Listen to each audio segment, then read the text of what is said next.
the Kalashnikov USA TS-12 Tactical. Let's check it out.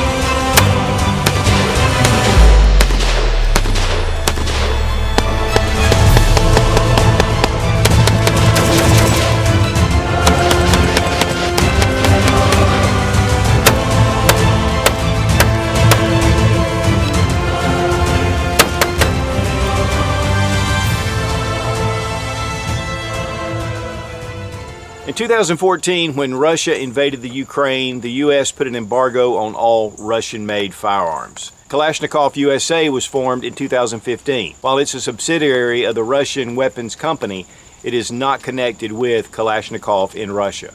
And that way they can build these firearms in the U.S., in fact, in Pompano Beach, Florida. These are all made in the USA, and yet all the quality and the designs are direct from the original Russian designs, which makes these really solid. One thing they say is these are not copies of copies. This is a true Russian design firearm, and yet made in the USA, which is really the best of both worlds. Since that time, they have developed their KR9, which is a 9mm AK, which hopefully we'll be getting soon, but also their KR103, which is in 7.62 by 3.9. So a number of different really Kalashnikov designs are coming back to the US, and that's great to see. Now the KS-12 is based on the Sega design, which means that it'll take a lot of the Sega parts and even more importantly the Sega magazines, in which there's a lot of different choices out there. But Kalashnikov USA also offers a number of different magazines as well. And I want to thank the guys over at GunZoneDeals for sending the KS-12t for this test and evaluation. Now the word that comes to mind with the KS-12 for tactical shotgun is that it's intimidating. It's already got that classic look of the AK-47. All the controls are the same. There are some differences. We're going to take a look at it. But overall, if you're used to shooting AK-47s, you're going to feel right at home with the KS-12. And even if you're not, this is a really incredible shotgun system. Now you do get two 10-round magazines, and these have been very reliable for us. And of course, the gas system really aids in making these very reliable. We're going to look at that in a minute. It has the standard paddle mag release. Just bring it, rock it out, and it comes right out. Check the chamber, and it's empty. Now, while these are 10-round magazines, they do offer a 5 and a 30-round and then a 50-round drum. But what's really cool about these magazines is that they are Sega compatible. In fact, the KS-12 is compatible with many of your Sega parts. And just like the AK-47, you lock and rock. The KS-12 will shoot up to 3-inch shells, but we typically shot 2 3/4. I did hear that they were having a few issues with the 3-inch shells and the magazines holding up. This little lip is polymer. It does have steel reinforcement around it. With the 3-inch shells, some of them were pretty aggressive, and they were having a few issues with the magazines. Now the finish on the receiver looks very well done. Rivets are set correctly. We have a large safety, which is typical for your AK. It is really smooth. One thing you'll notice is it doesn't put a mark or much of a mark right here on the receiver, which typical AK safeties do. Also, when you bring back your bolt, it does have a little notch here to hold your bolt open. Now, one thing that we've noticed is with a full magazine, you can't load it with the bolt down. Even though I have seen some reviews where guys were loading it anyway, but for us, we just couldn't get those rounds to feed in here with the bolt closed. And so that really makes it important to have that little notch. The great thing is you just bring your safety down, and it brings the bolt home really fast. You have your standard charging handle. The grip's contoured, and it does have a rubberized coating, overmold coating on it, so it's really comfortable. But again, you can put different Sega grips on here. Anything, again, that's compatible with the Sega. Enlarged trigger guard, and really great for gloved hands, and considering this is a Russian design, that's important. Now the sight radius is pretty short, but on a shotgun it's not as important. We have a little blade notch in the back, and then we have a post at the front, and these are polymer. The post is metal. But it does have a rail attached to the receiver, so if you want to put a mount on here, you can attach a red dot or some kind of other optic. Now the handguard is all polymer, but you can get metal handguards, actually from Kalashnikov USA. They are M-LOK compatible. But this is the one that's standard coming on the KS-12. It does have Picatinny rail sections on both sides of the handguard. Also it has QD points, and then you have a Picatinny rail at the bottom. The barrel's 18.5 inches long. It is cylinder bore, so you can shoot slugs out of here. And so then you have your flash hider right here. It is right-hand thread, which makes it nice. And so you can actually change this out. There's a lot of options to be able to use different type muzzle devices on the end. But and the threads are really fine, so you're going to have a lot of strength there, but you can see bringing it out. Really easy to attach. Now here you have your gas settings, low and then high. Your low is obviously for field loads and most of your low brass type shells.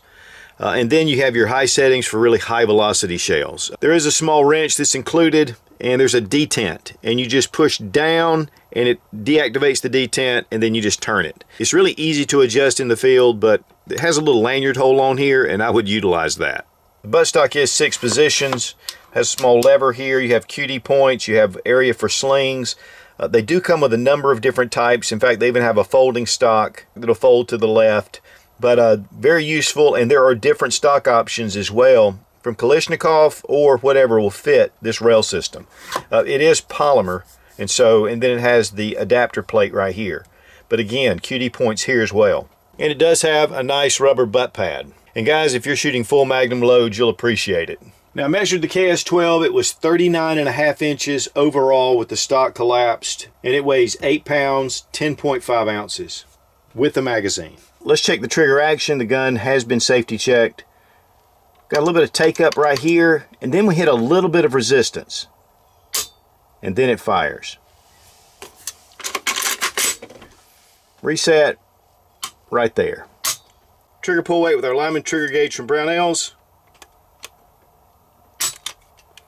4 pounds, 15.8 ounces. All right, we're going to try a number of different loads. We have some target loads, we have some high velocity, we have buckshot, and so we're going to try these and change the gas systems. And we really appreciate Fiocchi for supplying the ammo for us, and especially during this time. But all made in the USA, good quality shooting stuff. Now, anytime you take a 12 gauge shotgun to the range, you're going to have your hands full, especially if you're trying different loads. With the birdshot loads or the target field loads, it was very reliable. We put it on the low setting, we just shot, we had no issues whatsoever. When we moved up to buckshot, really the recoil was not that much different, to be honest. We put it on the high setting, we were shooting it, it was very reliable, and we really enjoyed the buckshot. Now when we moved to the high velocity high brass, like turkey loads and things like that, I mean, it was moving pretty fast and it did bump your shoulder, but you're using high velocity shells. But even then, it's a very manageable shotgun. This will take obviously the slugs. Again, we've shot buckshot. I mean, anything from 2 3/4 up to 3 inch. And so one of the things about a shotgun like this and with the adjustable gas system is you need to find the rounds that suit you the best. And definitely you need to take it out, try it out. But we didn't have any issues with this as long as we had our gas settings right. Low for target and field loads, and then high for more of your high brass. And of course, with handling this firearm, I mean, it's just like an AK. All the controls are the same. While the magazine is bigger, it still comes out the same way. You know, you just do that lock and rock, just like you have a beer can, just bring it in really close. The sight radius, we were getting on target really easily. I mean, it was easier to see. I was kind of concerned because it is a really short sight radius. But here, with it low down to the receiver, I mean, it's that natural place where you put a shotgun. And then with the cheek weld, it worked out really well with this M4 style buttstock. The pistol grip, very comfortable. And again, you can change out a lot of these parts for standard Sega compatible parts, which makes this really nice. And again, this is a complete Russian design, made here in the USA, To disassemble the KS-12, typically you push here behind the dust cover, but there is a detent to keep that from coming down, so you have to depress it, push down, and then pull your dust cover off. It's a little tight. In fact, this is the first time I've actually taken this off. Then we take our guide rod and we push it forward and bring it out of that rail system and then just pull it right out. There is a plate here that goes on the recoil rod around the spring, and that's a little different than your AK. Then just bring your bolt back and lift it up and it'll come right out. And guys, I mean, there are some differences. This is a lot thinner than your standard AK, but definitely you can see the AK design all throughout. And that bolt is massive. And again, installed is your Tapco G2 trigger. It's a very smooth trigger. The G2's been around for a long time. It's just an excellent trigger. Now the gas system adjustment puck, you need to remove this to keep this clean. The Kalashnikov USA recommends cleaning this after 40 rounds of slugs. And then of course with other type loads, you know, you have more time. You can just watch and see how your action's moving. Now take your tool, depress the detent, and we're just going to bring it around like we would to the low setting. You're going to hear the detent click in, and then just bring it around again. You want to keep doing this until this comes loose. And you'll find that the detent quits holding in the puck, so just keep unscrewing it. Now we can pull it off. You can see the little cut right here that allows for more gas or less gas according to where you turn it. Now they recommend taking a cleaning rod and pushing it through, and then you just tap out your puck. There it goes. And here is the puck, and you can see it gets really dirty. So we're going to want to keep that clean. And also you want to keep this whole area right here cleaned out. There's a small ledge right here that holds the puck into place, and there was a lot of debris in there, so you want to keep that clean using a brass brush or whatever, and then coming in and out. This is a very important part to keep clean for your gas system. Next we're going to put the puck back in, and it's a little tricky at first. There it goes. It'll rest on a ledge right here, so once it goes in, it's in. And then go ahead and put back on your regulator. The low just allows more gas to come through. The high actually restricts the gas so it doesn't tear up your gun. So if you're really going to shoot high velocity loads, really they recommend even buckshot and any kind of slugs, you're going to want to do that. It'll finally rest on the detent, and so what you're going to do is take your tool, go ahead and continue to tighten down and bottom it out. Okay, and that is bottomed out, so now we can bring it back to the setting that we desire, whether high or low.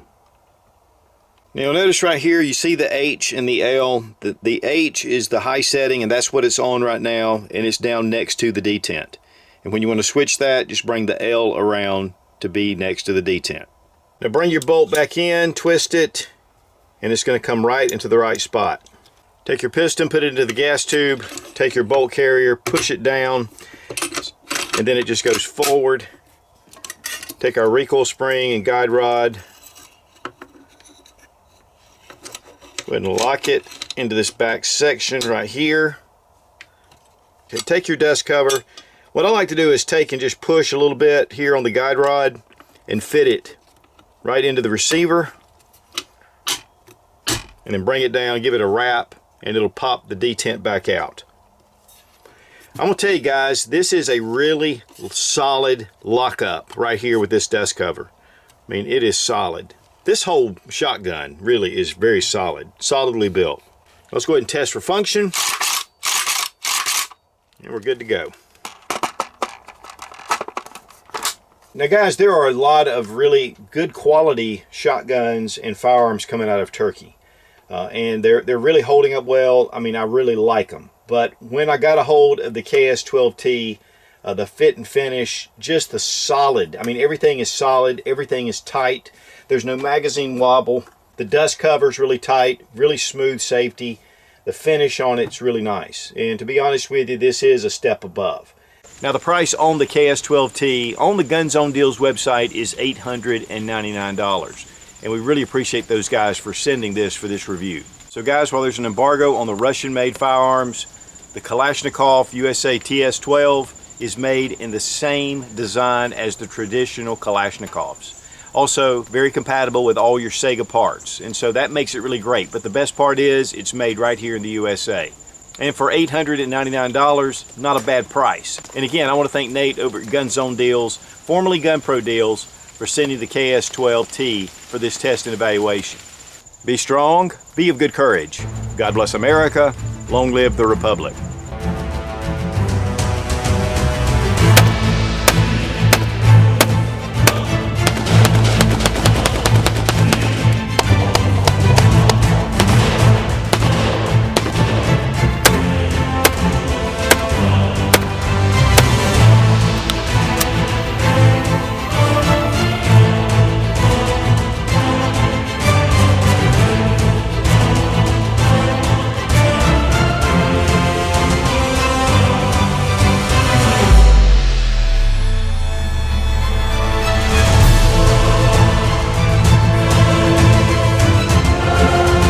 All Soviet made, not Soviet, it's Russian.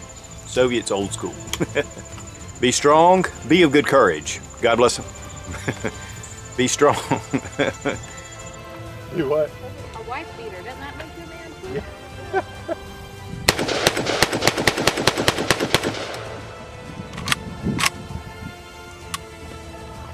Yeah. It runs.